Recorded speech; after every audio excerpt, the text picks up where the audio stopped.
కానీ ఇవాళ ఎంత పెద్ద భూ కుంభకోణం అంటే ఇవాళ రేవంత్ రెడ్డి ప్రభుత్వం తెరలేపింది సామాన్యమైన భూ కుంభకోణం కాదు. ఒకటి కాదు, రెండు కాదు.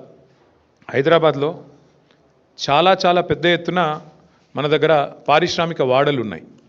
ఉదాహరణకి హైదరాబాద్ నడిబొడ్డున అజామాబాద్ ఇండస్ట్రియల్ ఏరియా ఉంటుంది. పక్కనే బాలానగర్, కుకట్పల్లి, జీడిమెట్ల, నాచారం, మల్లాపూర్, ఇంకా చాలా ఉన్నాయి. చుట్టూ పారిశ్రామిక వాడలు హైదరాబాద్లో ఓఆర్ఆర్ లోపల బోలెడు ఉన్నాయి.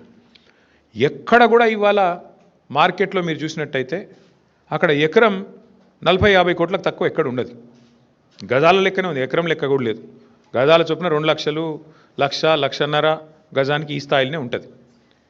ఇవాళ అట్లాంటి భూముల్లో రేవంత్ రెడ్డి ప్రభుత్వం తెరలేపిన కుంభకోణం ఎంత పెద్దది అంటే దాదాపు 9,200 పైచిలుకు ఎకరాలు, దాదాపు 9,300 ఎకరాల భూమి హైదరాబాద్లో. అంటే మీరు సగటున 40 కోట్లు వేసుకున్న ఎకరానికి దగ్గర 4 లక్షల కోట్లు, దగ్గర అంటే 3.5 లక్షల కోట్ల నుంచి 4 లక్షల కోట్ల మధ్యన మార్కెట్ వాల్యూ ప్రకారం.